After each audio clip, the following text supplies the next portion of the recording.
Assalamualaikum warahmatullahi wabarakatuh. Allahu Akbar, Allahu Akbar, Allahu Akbar, Allahu Akbar, Allahu Akbar, Allahu Akbar, Allahu Akbar, Allahu Akbar, Allahu Akbar. Kabiro walhamdulillahi katsira wa subhanallahi bukratan wa asila. La ilaha illallah wa la na'budu illa iyyah mukhlisina lahuddin walau karihal kafirun. Asyhadu an la ilaha illallah wahdahu la syarikalah wa asyhadu anna Muhammadan abduhu wa rasuluh. Allahumma sholli wa sallim ala nabiyyina Muhammadin sallallahu alaihi wasallam. Faya ayyuhal hadirun ittaqullaha haqqa tuqatih wa la tamutunna illa wa antum muslimun. Rabbis rohli sodri wa yasirli amri wahlul uqdatam min lisani yafqahu qawli. Allahu Akbar, Allahu Akbar, Allahu Akbar.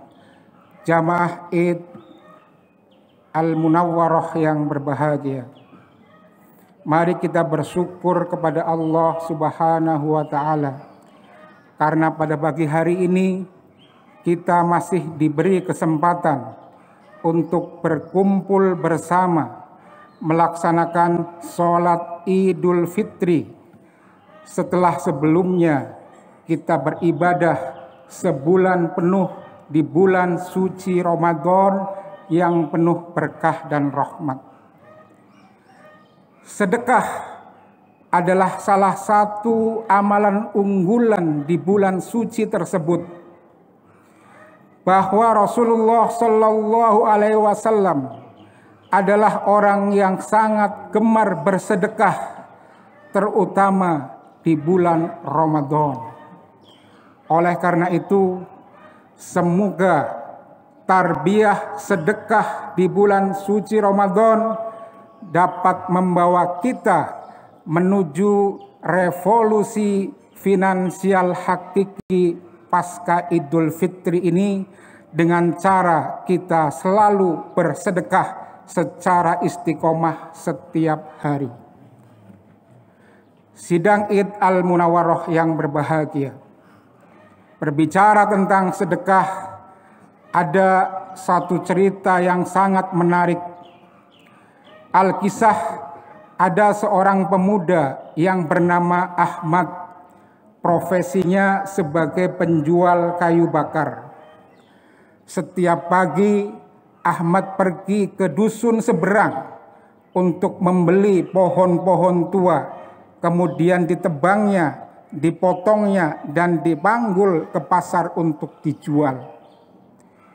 Tidak jauh dari rumah Ahmad ada seorang kiai yang bernama Kiai Soleh yang punya firasat sangat tajam.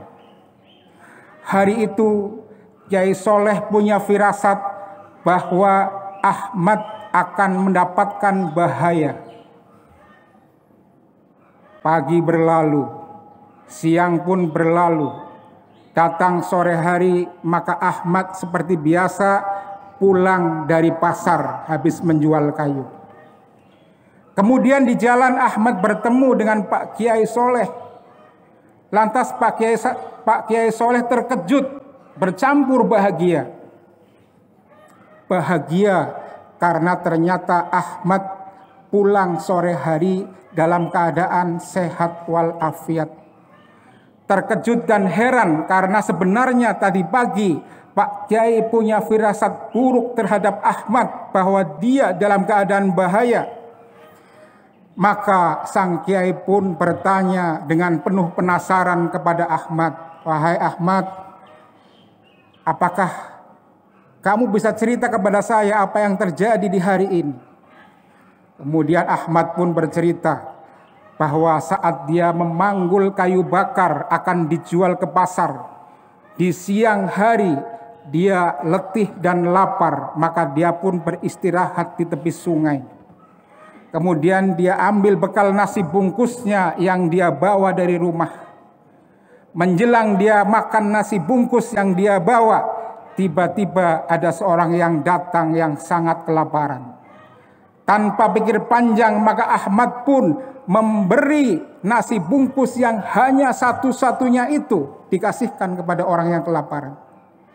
Kemudian dia bilang pada sang kiai, beberapa waktu kemudian, Pak Kiai, setelah saya memberikan nasi bungkus, tiba-tiba ada seekor ular hitam yang keluar dari tumpukan kayu yang saya bawa.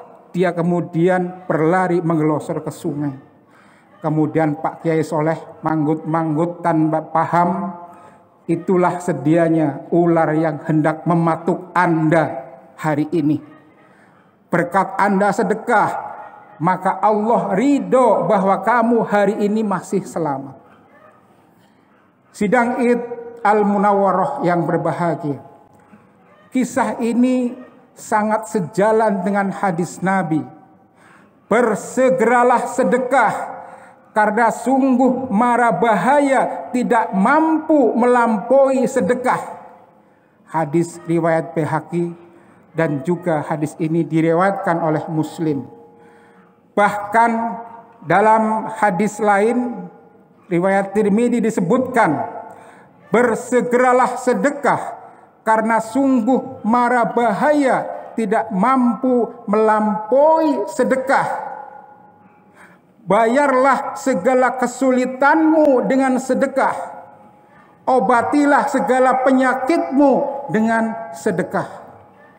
Luar biasa memang sedekah ini. Bahkan sedekah itu tidak hanya menolak bala dan bencana di dunia saja.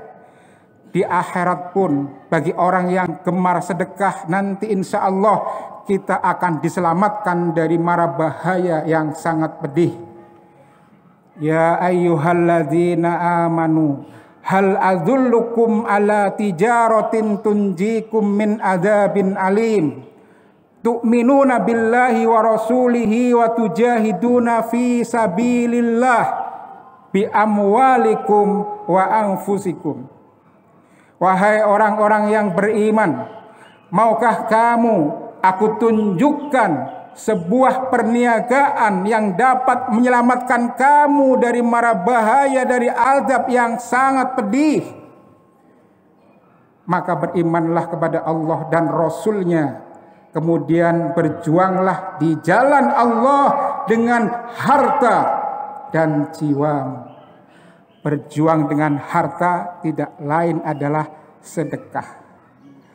Jadi menurut hadis Baihaqi, hadis Muslim, hadis Tirmidzi, surat dalam As-Saff ayat 10, nyata-nyata bahwa sedekah itu dapat menolak bala baik di dunia maupun di akhirat.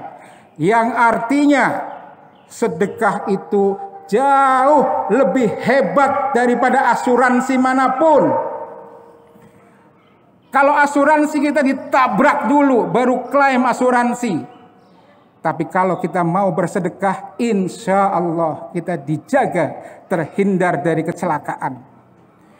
Kalau asuransi kita digigit ular dulu, kita luka-luka dulu, baru klaim asuransi. Tapi bagi yang mau bersedekah, insya Allah kita dihindarkan dari bahaya digigit ular, bahaya luka-luka, dan bahaya-bahaya lainnya.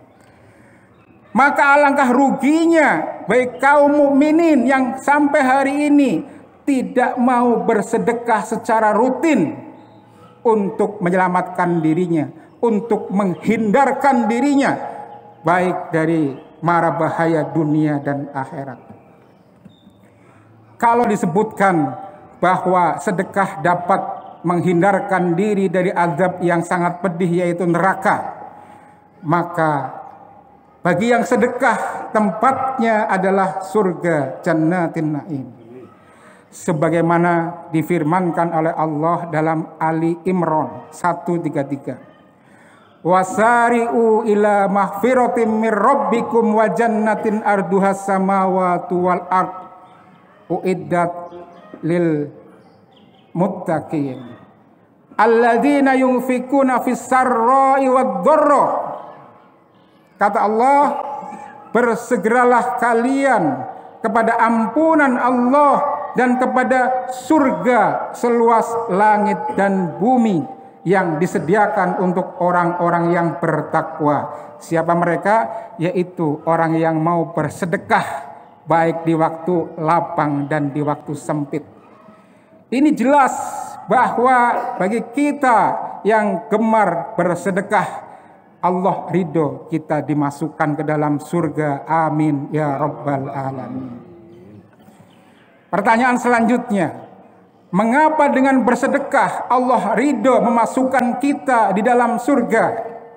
Maka jawabannya yang pertama adalah berdasarkan hadis riwayat Muslim. Idza mata ibnu Adam in qata'a amaluhu illa min salasin. Jika anak Adam meninggal dunia, maka terputuslah semua pahala perbuatannya kecuali 3 hal, yang antara lain adalah sedekah jariah.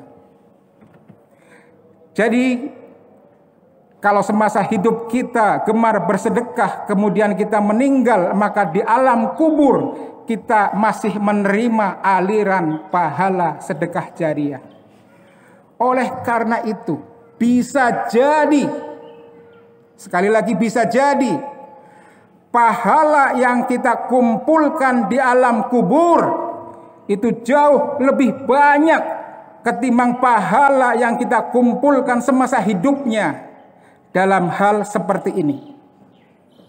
Misalnya selama hidup kita hanya bersedekah 20 tahun. Kemudian kita meninggal di alam kubur sampai kita menunggu hari kiamat, jaraknya adalah 2000 tahun. Maka selama 2000 tahun itulah kita mendapatkan pahala sedekah. Padahal waktu hidup kita hanya mengumpulkan hanya 20 tahun. Tapi pahala yang kita kumpulkan di alam kubur bisa sampai 2000 tahun. Itu karena janji Allah melalui Rasulnya, pahala yang terus mengalir antara lain adalah sedekah. Maka kemudian di yaumil hisab, di hari perhitungan, atau yaumul wazn, hari penimbangan, maka yang berlaku adalah surat Al-Qari'ah ayat 6-7.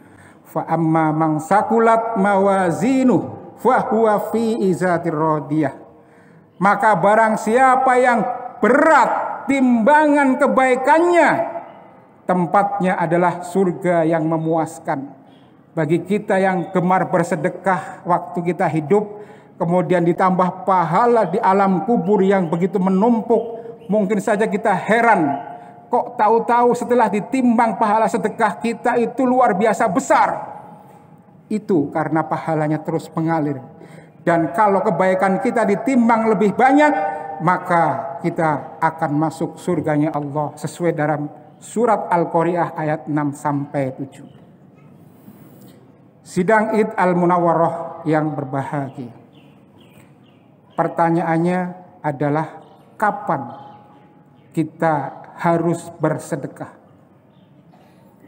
Apakah setiap bulan sekali saat kita terima gaji? Atau seminggu sekali, sepekan sekali saat hari Jumat ada keropak jalan di masjid? Ataukah setiap ada event seperti ini, ada yang mengedarkan keropak dan kita bersedekah? Jawabannya adalah bukan sebulan sekali, tidak seminggu sekali, tidak sewaktu-waktu, tapi sedekah itu harus kita laksanakan setiap hari. Tepatnya setiap pagi. Ini menurut anjuran Rasulullah Sallallahu Alaihi Wasallam dalam hadis riwayat Bukhari. Ma min yaumin yusbihul ibadu fihi illa malakani yang zilani. Tidak ada satu pagi pun yang dialami oleh hamba-hamba Allah kecuali turun kepadanya dua malaikat. Malaikat pertama berdoa, Allahumma a'ti munfikon kholafa. Ya Allah, berilah ganti kepada yang berinfak pagi ini. Sedangkan malaikat kedua berdoa, Allahumma a'ti munsikan talafa. Ya Allah, berilah kehancuran kepada orang yang menahannya, maksudnya menahan hartanya, pelit pagi itu tidak mau bersedekah. Pertanyaannya adalah, hari kemarin malaikat mana yang mendoakan kita? Malaikat pertama atau malaikat kedua? Hari kemarinnya lagi, malaikat mana yang mendoakan kita? Minggu kemarin, malaikat mana yang mendoakan kita? Jika kita tidak bersedekah setiap pagi, maka berarti ada kalanya kita didoakan oleh malaikat kedua. Kita mendapat kehancuran, kehancuran ekonomi, kehancuran iman, kehancuran kasih sayang, dan lain sebagainya. Ini adalah hadis riwayat Bukhari. Sekarang ada gerakan sedekah pagi atau sedekah subuh. Ini adalah dasar landasannya, hadis Bukhari. Pertanyaan selanjutnya adalah, lantas bagaimana teknis sedekah pagi? Kan pagi-pagi belum ada orang yang datang kepada kita, atau kita masih di dalam rumah. Jawabannya, bagi kaum laki-laki bisa secara rutin membawa uang ke masjid saat sholat berjamaah subuh, kita masukkan ke dalam keropak masjid. Pilihan kedua adalah kita membuat keropak pribadi di rumah masing-masing. Ajak seluruh keluarga kita. Sebab istri kita, anak-anak perempuan kita itu boleh tidak ke masjid. Jadi tidak bisa seperti kita setiap hari jamaah subuh untuk infak pagi. Maka boleh kita membuat keropak pribadi di rumah. Setiap pagi kita infak, kita sedekah melalui keropak pribadi kita, insya Allah nilainya sama. Toh kita berinfak di kotak masjid tidak langsung dipakai. Asal kita sudah berniat mau infak di keropak, meskipun letaknya di rumah, insya Allah dicatat sebagai infak pagi. Kemudian kita panggil istri dan anak-anak kita. Kita kasih uang recehan. Panggil anak pertama, nak soleh. Bapak hari ini kasih uang 2030 lembar. Nak soleh setiap pagi masukkan ini ya, satu untuk sedekah pagi. Anak kedua dipanggil, dikasih fasilitas, dikasih uang. Istri kita panggil, dikasih uang tambahan untuk infak. Maka apabila kelurahan Ciriung ini, misalnya ada 5.000 kakak dalam satu kelurahan, satu keluarga bisa berinfak pagi 20.000 saja. Suami 10.000, istri 5.000, anak pertama 2.000, anak kedua 2.000, anak ketiga masih kecil 10.000 misalkan. Maka 20.000 kali 5.000 kakak kali 30 hari, maka dalam 1 bulan Ciriung ini bisa mengumpulkan 3 miliar rupiah. Subhanallah. Ini adalah revolusi finansial hakiki ini. Dengan 3 juta per bulan, maka sudah cukup untuk membiayai anak yatim. Ara'aital ladzi yukadzibu bid-din fadzalikal ladzi yad'ul yatim. Orang yang mendustakan agama itu orang yang tidak memperhatikan anak yatim, tidak peduli dengan kaum yang miskin. Maka dengan 3 miliar rupiah per bulan, tidak ada lagi anak yatim yang menangis karena tidak sekolah. Tidak ada lagi orang miskin yang menjerit karena tidak mampu makan. Sisanya baru untuk membenahi pendidikan Islam yang maju, untuk pembangunan ekonomi umat dan sebagainya. Insya Allah sangat cukup dengan 3 miliar per bulan itu. Sidang Id Al-Munawwarah yang berbahagia, itulah yang kita sebut dengan revolusi finansial hakiki.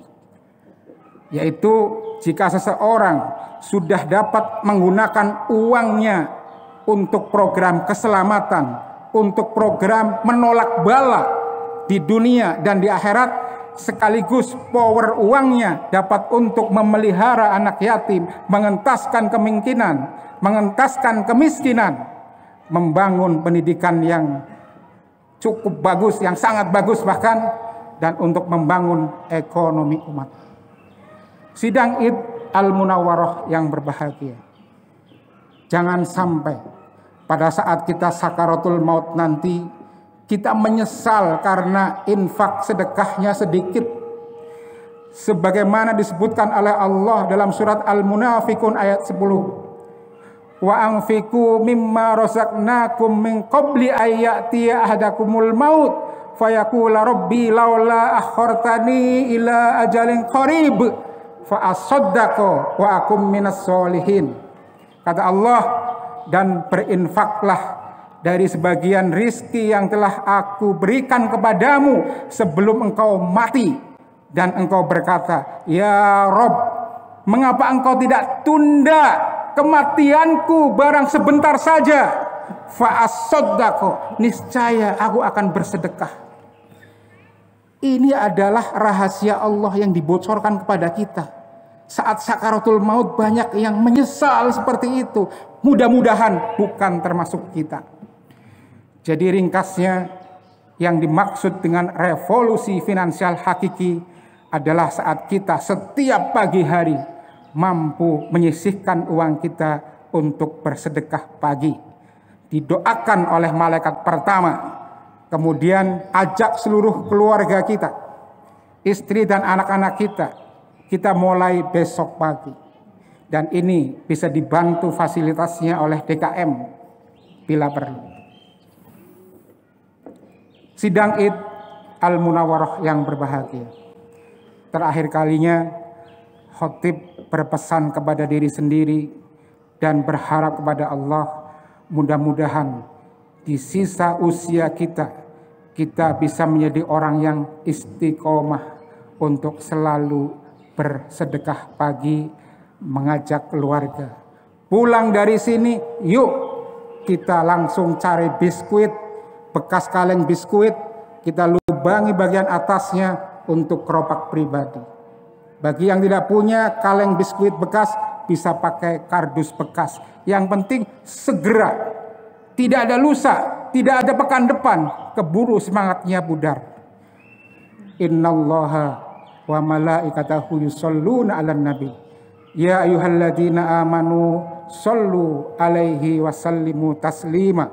Allahumma sholli ala Muhammad wa ala ali Muhammad.